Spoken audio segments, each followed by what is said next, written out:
ಸ್ನೇಹಿತರೆ, ಮೀಡಿಯಾ ಮಾಸ್ಟರ್ಸ್ಗೆ ಸ್ವಾಗತ, ಸುಸ್ವಾಗತ. ಗೆಳೆಯರೆ, ಈ ಜಗತ್ತಲ್ಲಿ ಮನುಷ್ಯನೇ ಬುದ್ಧಿವಂತ ಪ್ರಾಣಿ, ಅವನನ್ನು ಮೀರಿಸುವ, ಅವನೆದುರು ನಿಲ್ಲುವ ಮತ್ತೊಂದು ಪ್ರಾಣಿ ಇಲ್ಲ ಅಂತ ನಾವೆಲ್ಲ ಬೀಗ್ತಾ ಇರ್ತೀವಿ. ಆದರೆ ಜಗತ್ತಲ್ಲಿ ನಡೆದಿರೋ ಅದೆಷ್ಟೋ ಘಟನೆಗಳು ಮನುಷ್ಯ ಪ್ರಕೃತಿಯ ಮುಂದೆ ಏನೂ ಅಲ್ಲ ಅನ್ನೋದನ್ನ ಪದೇ ಪದೇ ಪ್ರೂವ್ ಮಾಡ್ತಾ ಇವೆ. ಅಂಥ ಘಟನೆಗಳ ಪೈಕಿ ಒಂದು ಸೇನೆ ಮತ್ತು ಎಮು ಪಕ್ಷಿಗಳ ನಡುವೆ ನಡೆದ ಆ ಯುದ್ಧ. ಹಾಗಾದರೆ ಆ ಯುದ್ಧ ನಡೆದದ್ದೆಲ್ಲಿ, ಅದರಲ್ಲಿ ಏನಾಯಿತು, ಅದನ್ನು ಮಾನವನ ಅತಿದೊಡ್ಡ ಸೋಲು ಅಂತ ಯಾಕೆ ಹೇಳ್ತಾರೆ ಅನ್ನೋದ್ರ ಬಗ್ಗೆ ಒಂದಷ್ಟು ಮಾಹಿತಿಯನ್ನು ನಾವಿಲ್ಲಿ ನೋಡೋಣ.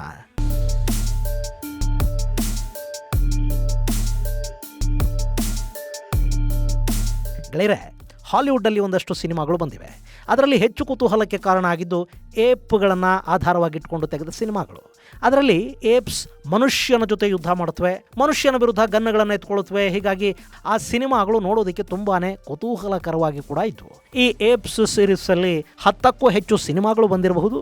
ಎಲ್ಲವೂ ಕೂಡ ಒಂದಕ್ಕಿಂತ ಒಂದು ಎಂಟರ್ಟೈನಿಂಗ್ ಆಗೇ ಇವೆ. ಏಪ್ ಅನ್ನೋ ಪ್ರಾಣಿ ಮನುಷ್ಯನಿಗೆ ಸ್ವಲ್ಪ ಹತ್ತಿರ ಅನಿಸೋದ್ರಿಂದ, ಅದು ಮನುಷ್ಯನ ಪೂರ್ವಜ ಇರಬೇಕು ಅಂತ ನಾವು ನಂಬೋದ್ರಿಂದ, ಅದೇ ಮಂಗನಿಂದ ಮಾನವ ಅಂತ ನಮಗೆ ಹೇಳಿಕೊಟ್ಟಿದ್ದಾರಲ್ಲ, ಹೀಗಾಗಿ ಆ ಸಿನಿಮಾಗಳು ಕೂಡ ನಮಗೆ ಇಷ್ಟ ಆಗ್ತಾ ಹೋಗುತ್ತವೆ. ಜೊತೆಗೆ ಹೀಗೆಲ್ಲ ಸಾಧ್ಯನೇನ್ರಿ, ಅದು ಸಿನಿಮಾ ಅಷ್ಟೇ ಅಂತ ಕೂಡ ನಾವು ಆ ಸಿನಿಮಾ ನೋಡಿ ಎದ್ದು ಬಂದ ಮೇಲೆ ಮಾತಾಡ್ತಾ ಇರ್ತೀವಿ. ಆದರೆ ಅಂಥದ್ದೇ ಒಂದು ಮನುಷ್ಯ ಹಾಗೂ ಪಕ್ಷಿಗಳ ನಡುವೆ ಯುದ್ಧ ಆಗಿಬಿಟ್ರೆ ನಿಜಕ್ಕೂ ಹೆಂಗಿರತ್ತೆ? ಇಂಥದ್ದೊಂದು ಯುದ್ಧ ಈ ಹಿಂದೆ ಆಗಿದೆ. ಅದು ಮನುಷ್ಯನ ಅಹಂಕಾರವನ್ನು ಮಟ್ಟ ಹಾಕಿಬಿಡೋ ಥರದ ಯುದ್ಧ. ಆದರೆ ಅಲ್ಲಿದ್ದದ್ದು ಏಪೋ, ಒರಾಂಗೋಟಾನೋ ಅಥವಾ ಹುಲಿ ಸಿಂಹಗಳು ಅಲ್ಲ, ಬದಲಿಗೆ ಎಮು ಅನ್ನೋ ಪಕ್ಷಿ.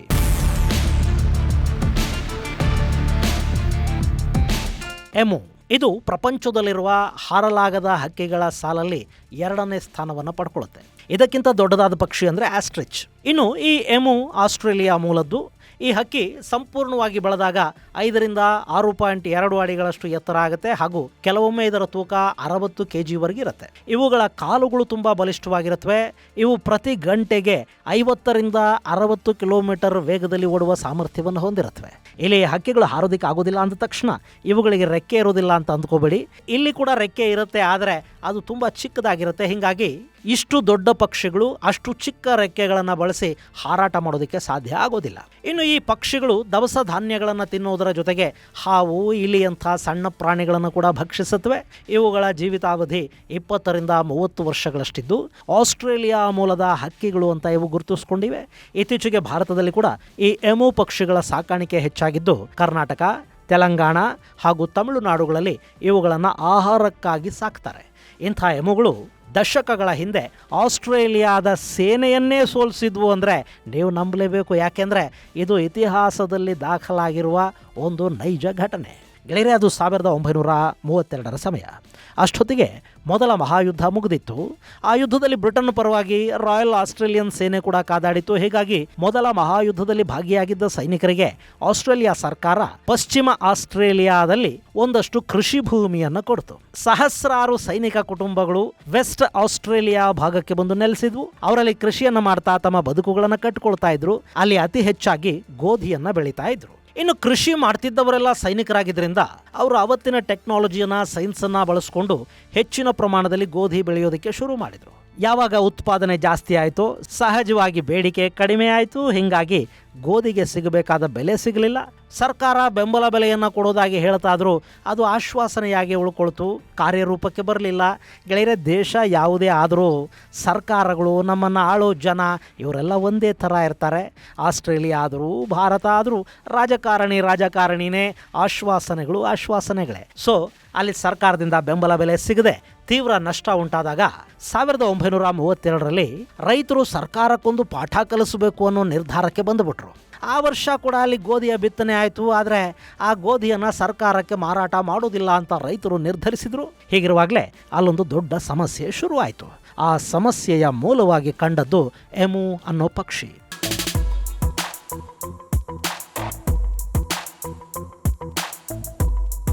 ಸ್ನೇಹಿತರೆ, ಎಮು ಪಕ್ಷಿಗಳು ಪಶ್ಚಿಮ ಆಸ್ಟ್ರೇಲಿಯಾ ಭಾಗದಲ್ಲಿ ಹೆಚ್ಚಾಗಿ ಕಾಣಿಸ್ಕೊಳ್ತವೆ. ಅದರಲ್ಲೂ ಕ್ಯಾಂಪಿಯನ್ ಅನ್ನೋ ಪ್ರದೇಶದಲ್ಲಿ ಈ ಎಮುಗಳ ಹಾವಳಿ ಹೆಚ್ಚಾಗತ್ತೆ. ಅಲ್ಲಿ ಆ ಪಕ್ಷಿಗಳು ಬಿತ್ತನೆ ಮಾಡಿದ್ದ ಗೋಧಿಯನ್ನ ತಿನ್ನೋದಕ್ಕೆ ಶುರು ಮಾಡುತ್ತವೆ. ಹಿಂಗಾಗಿ 100 ಎಕರೆ ಭೂಮಿಯಲ್ಲಿ ಬಿತ್ತನೆ ಮಾಡಿದ್ದ ಗೋಧಿ ನಾಶ ಆಗತ್ತೆ.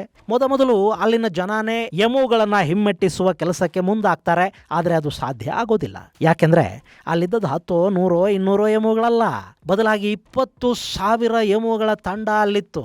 ಸರಿ, ಇದು ನಮ್ಮ ಕೈಯಲ್ಲಿ ನೀಗೋ ಕೆಲಸ ಅಲ್ಲ ಅಂದ್ಕೊಂಡ ರೈತರು ಎಮುಗಳ ಕಾಟದಿಂದ ಮುಕ್ತಿ ಕೊಡಿಸಿ ಅಂತ ಸರ್ಕಾರಕ್ಕೆ ದುಂಬಾಲು ಬಿದ್ದರು, ಒತ್ತಡ ತಂದರು, ಪ್ರತಿಭಟನೆಗಳನ್ನು ಮಾಡಿದರು. ಹೀಗಾಗಿ ಆಸ್ಟ್ರೇಲಿಯಾ ಸರ್ಕಾರ ಕೂಡ ಎಮುಗಳನ್ನು ಹೊಡೆದು ಹಾಕೋ ನಿರ್ಧಾರಕ್ಕೆ ಬಂತು. ಅದಕ್ಕಾಗಿ ಅಲ್ಲಿಗೊಂದು ಸೇನಾಪಡೆಯನ್ನು ನಿಯೋಜನೆ ಮಾಡಲಾಯಿತು.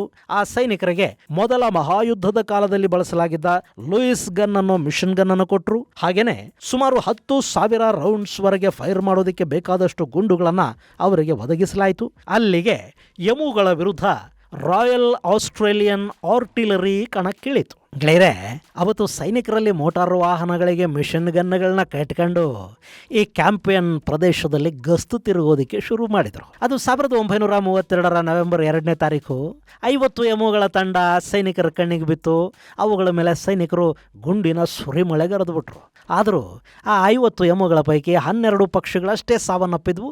ಅಲ್ಲಿ ಗುಂಡಿನ ಮೊರೆತ ಹೊಸದಾಗಿದ್ದರಿಂದ ಎಮುಗಳು ದಿಕ್ಕಾಪಾಲಾಗಿ ಓಡೋದ್ವು. ಆ ಬಳಿಕ ನವೆಂಬರ್ 4ನೇ ತಾರೀಕು ಡ್ಯಾಮ್ ಒಂದರ ಬಳಿ ಒಂದೇ ಕಡೆ 1,000 ಎಮುಗಳು ಕಾಣಿಸ್ಕೊಂಡ್ವು. ಅವುಗಳ ಮೇಲೆ ಕೂಡ ಗುಂಡಿನ ದಾಳಿಯನ್ನು ಸೈನಿಕರು ಆರಂಭ ಮಾಡಿದರು. ಅಲ್ಲಿ ಎಲ್ಲ ಎಮುಗಳನ್ನು ಕೊಂದು ಹಾಕೋ ಹುಮ್ಮಸ್ಸಲ್ಲಿ ಸೈನಿಕರಿದ್ದರು. ಆದರೆ ಅಷ್ಟರಲ್ಲೇ ಅವರ ಫಸ್ಟ್ ವರ್ಲ್ಡ್ ವಾರ್ನ ಗನ್ ಕೈ ಕೊಟ್ಟುಬಿಡ್ತು. 1 ಡಜನ್ ಎಮುಗಳು ಸಾಯೋ ಹೊತ್ತಿಗೆ ಗನ್ನೇ ಜಾಮ್ ಆಯಿತು. ಎಮುಗಳಲ್ಲಿಂದ ಎಸ್ಕೇಪ್ ಆದವು. ಆನಂತರ ಅವು ಎಲ್ಲಿಗೆ ಹೋದವು ಅನ್ನೋದು ಗೊತ್ತಾಗಲಿಲ್ಲ. ಎಲ್ಲ ಹಕ್ಕಿಗಳು ಕೂಡ ಜನರ ಕಣ್ಣಿಂದ ಮರೆಯಾದವು. ಅಲ್ಲಿಂದ ಸುಮಾರು 3 ದಿನಗಳ ಕಾಲ ಎಮುಗಳು ಸೈನಿಕರ ಕಣ್ಣಿಗೆ ಬೀಳಲಿಲ್ಲ. ಹಾಗೆ ರೈತರ ಕಣ್ಣಿಗೂ ಅವು ಕಾಣಿಸ್ಕೊಳ್ಳಿಲ್ಲ. ಆದರೆ ನವೆಂಬರ್ 8ನೇ ತಾರೀಕು ಎಮುಗಳ ದೊಡ್ಡ ಸೈನ್ಯ ಒಂದು ಆಸ್ಟ್ರೇಲಿಯಾ ಸೈನಿಕರ ಕಣ್ಣಿಗೆ ಬಿದ್ದುಬಿಡ್ತು. ಅಲ್ಲಿ ಸುಮಾರು 2,500 ಸುತ್ತುಗಳಷ್ಟು ಗುಂಡುಗಳನ್ನು ಹಾರಿಸಲಾಯಿತು. ಆ ಸಂದರ್ಭದಲ್ಲಿ 200-500 ಎಮುಗಳನ್ನು ನಾವು ಕೊಂದು ಹಾಕಿದ್ವಿ ಅಂತ ಸೈನಿಕರು ತಮ್ಮ ಬೆನ್ನನ್ನು ತಾವು ತಟ್ಕೊಂಡ್ರು. ಆದರೆ ಅದನ್ನು ನಂಬೋದಕ್ಕೆ ಜನ ಸಿದ್ಧ ಇರಲಿಲ್ಲ. ಯಾಕೆಂದರೆ ಅಲ್ಲಿ ಅಷ್ಟು ಪ್ರಮಾಣದ ಎಮು ಪಕ್ಷಿಗಳ ಹೆಣಗಳು ಸಿಗಬೇಕಿತ್ತಲ್ಲ, ಅವಲ್ಲಿರಲೇ ಇಲ್ಲ. ಸಿಕ್ಕಿದ್ದೊಂದು 40-50 ಹೆಣಗಳು ಮಾತ್ರ. ಹೀಗಾಗಿ ಈ ಸೈನಿಕರು ಸುಳ್ಳು ಹೇಳ್ತಾ ಇದ್ದಾರೆ ಅಂತ ಜನ ಮಾತಾಡ್ಕೊಳ್ಳೋದಕ್ಕೆ ಶುರು ಮಾಡಿದ್ರು. ಅವರನ್ನ ನೋಡಿ ಲೇವಡಿ ಮಾಡ್ತಾ ಇದ್ರು, ನಗತಾ ಇದ್ರು. ಪಕ್ಷಿಗಳನ್ನ ಹೊಡೆಯೋದಕ್ಕಾಗದವರು ಇವರೆಂಥ ಸೈನಿಕರು ಅಂತ ಈ ಮಾಜಿ ಸೈನಿಕರು ಮಾತಾಡ್ಕೊಳ್ಳೋದಕ್ಕೆ ಶುರು ಮಾಡಿದ್ರು. ಇದು ಆಸ್ಟ್ರೇಲಿಯಾದ ಸೇನೆಗೆ ದೊಡ್ಡ ಮುಜುಗರವನ್ನ ತಂದಿಡ್ತು. ಹೀಗಾಗಿ ಆಸ್ಟ್ರೇಲಿಯಾ ಸರ್ಕಾರ ಅಲ್ಲಿ ತಾತ್ಕಾಲಿಕವಾಗಿ ಆ ಸೇನಾ ಕಾರ್ಯಾಚರಣೆಯನ್ನೇ ನಿಲ್ಲಿಸಿಬಿಡ್ತು. ಅಲ್ಲ, ಸೈನಿಕರು ಬಂದು ವಾಹನಗಳಿಗೆ ಬಂದೂಕುಗಳನ್ನು ಕಟ್ಕೊಂಡು ಮಿಷನ್ ಗನ್ಗಳಲ್ಲಿ ಒಂದೇ ಸಮಕ್ಕೆ ಗುಂಡು ಹಾರಿಸ್ತಾ ಇದ್ರೂ ಕೂಡ ಅವರ ಈ ದಾಳಿಯಿಂದ ಎಮು ಪಕ್ಷಿಗಳು ಹೇಗೆ ಪಾರಾದವು ಅನ್ನೋ ಪ್ರಶ್ನೆ ನಿಮ್ಮನ್ನ ಕಾಡಬಹುದು. ಗೆಳೆಯರೆ, ಸಾಮಾನ್ಯವಾಗಿ ಗುಂಪುಗಳಲ್ಲಿರೋ ಪ್ರಾಣಿಗಳನ್ನ ಒಂದು ಪ್ರಾಣಿ ಮುನ್ನಡೆಸ್ತಾ ಇರುತ್ತೆ. ಅದನ್ನ ಲೀಡರ್ ಅಂತ ಕರೀತಾರೆ. ಅದು ಅಪಾಯ ಎದುರಾದಾಗ ಇಡೀ ಗುಂಪಿಗೊಂದು ಎಚ್ಚರಿಕೆಯನ್ನು ಕೊಡುತ್ತೆ. ತಾನು ಬಲಿಯಾದರೂ ಕೂಡ ತನ್ನ ಇಡೀ ಗುಂಪನ್ನು ಕಾಪಾಡಬೇಕು ಅಂತ ಆ ಲೀಡರ್ ಪ್ರಾಣಿ ಬಯಸುತ್ತೆ. ಆ ಸಂದರ್ಭದಲ್ಲಿ ಆ ಗುಂಪಿನ ಸದಸ್ಯರೆಲ್ಲ ಅಪಾಯದ ಮುನ್ಸೂಚನೆಯನ್ನ ಅರ್ಥ ಮಾಡ್ಕೊಂಡು ಆ ಜಾಗದಿಂದ ಸಾಧ್ಯ ಆದಷ್ಟು ಎಸ್ಕೇಪ್ ಆಗೋದಕ್ಕೆ ಪ್ರಯತ್ನ ಪಡುತ್ತವೆ. ಇಲ್ಲಿ ಎಮು ಪಕ್ಷಿಗಳ ವಿಷಯದಲ್ಲೂ ಅದೇ ಆಯಿತು. ಇನ್ನು ಎಮುಗಳ ದೇಹದ ಮೇಲಿನ ಪುಕ್ಕಗಳು ಕೆಲವೊಮ್ಮೆ ಗುಂಡುಗಳಿಂದ ಕೂಡ ಅವುಗಳನ್ನು ಕಾಪಾಡಿದ್ವು.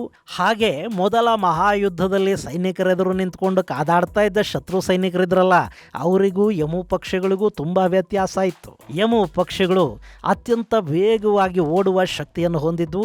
ಹಿಂಗಾಗಿ ನಿಂತ ಗುರಿಗಳ ಮೇಲೆ ಗುಂಡು ಹಾರಿಸಿ ಅಭ್ಯಾಸ ಇದ್ದ ಈ ಸೈನಿಕರಿಗೆ ಓಡುವ ಗುರಿಗಳನ್ನ, ಚಲಿಸುವ ಗುರಿಗಳನ್ನ ಟಾರ್ಗೆಟ್ ಮಾಡಿಕೊಳ್ಳೋದು ಕಷ್ಟ ಆಯಿತು. ಹೀಗೆ ಮೊದಲ ಪ್ರಯತ್ನದಲ್ಲಿ ಹೆಚ್ಚು ಎಮುಗಳನ್ನು ಕೊಲ್ಲೋದಿಕ್ಕಾಗದೆ ಆಸ್ಟ್ರೇಲಿಯಾದ ಸೇನೆ ನಿರಾಸೆಯನ್ನು ಹೊಂದಿತ್ತು. ಹಾಗಂತ ಅಲ್ಲಿ ಸರ್ಕಾರ ಸುಮ್ಮನಾಗಲಿಲ್ಲ. ಮತ್ತೊಂದು ಸುತ್ತಿನ ದಾಳಿಯನ್ನು ಆರಂಭ ಮಾಡೋದಕ್ಕೆ ಅವರಿಗೆ ಆದೇಶ ಕೊಟ್ಟರು. ಜೊತೆಗೆ ಹೊಸದೊಂದಷ್ಟು ಆಯುಧಗಳು, ಒಂದಷ್ಟು ಮದ್ದುಗುಂಡುಗಳನ್ನು ಕೂಡ ಸರಬರಾಜು ಮಾಡಲಾಯಿತು. ಈ ಸಂದರ್ಭದಲ್ಲೂ ಒಟ್ಟು 20,000 ಎಮುಗಳ ಪೈಕಿ ಅವರಿಗೆ ಕೊಲ್ಲೋದಕ್ಕೆ ಸಾಧ್ಯ ಆಗಿದ್ದು ಬರೀ 300 ಎಮುಗಳನ್ನು ಮಾತ್ರ.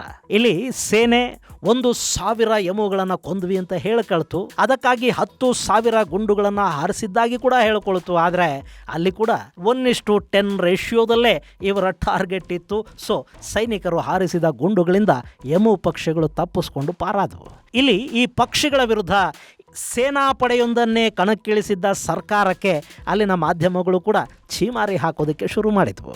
ಆಸ್ಟ್ರೇಲಿಯಾದ ಸೈನ್ಯ ಎಮು ಪಕ್ಷಿಗಳನ್ನು ನಿಯಂತ್ರಿಸೋದಕ್ಕಾಗದೆ ಸೋತೋಯ್ತು ಅನ್ನೋ ಲೇವಡಿಗೂ ಗುರಿಯಾಯಿತು. ಹೀಗಾಗಿ ಆ ಕಾರ್ಯಾಚರಣೆಯನ್ನು ಸೈನ್ಯ ಅಲ್ಲಿಗೆ ನಿಲ್ಲಿಸಬೇಕಾಗಿ ಬಂತು.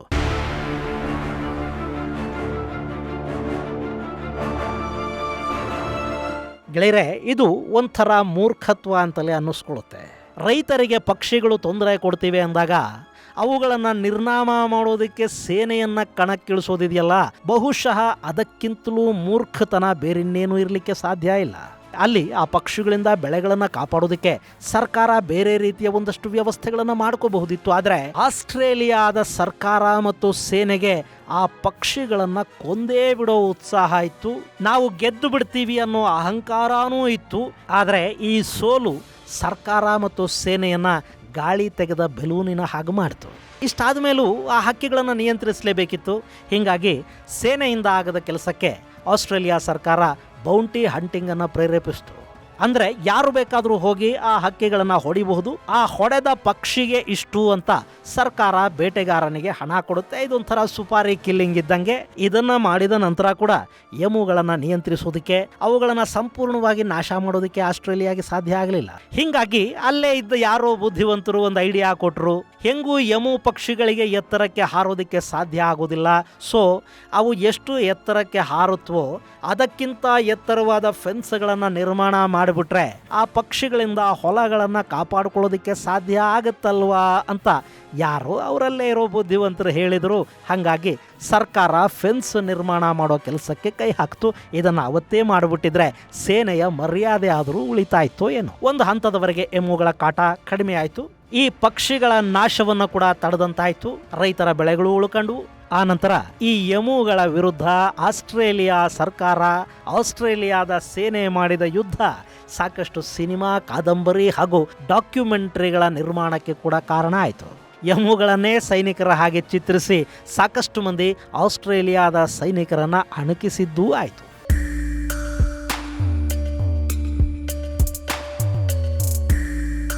ಗೆಳೆಯರೆ, ಗುಂಡುಗಳು ಬಿದ್ದರೆ ಮನುಷ್ಯ ಸಾಯ್ತಾನೆ. ಹೀಗಿರುವಾಗ ಎಮು ಪಕ್ಷಿಗಳು ಹೇಗೆ ಉಳ್ಕೊಂಡ್ವು ಅಂದ್ರೆ ಅದರ ಹಿಂದೆ ಪ್ರಕೃತಿ ಆ ಪಕ್ಷಿಗಳಿಗೆ ಕೊಟ್ಟ ಒಂದು ಶಕ್ತಿ ಇದೆ.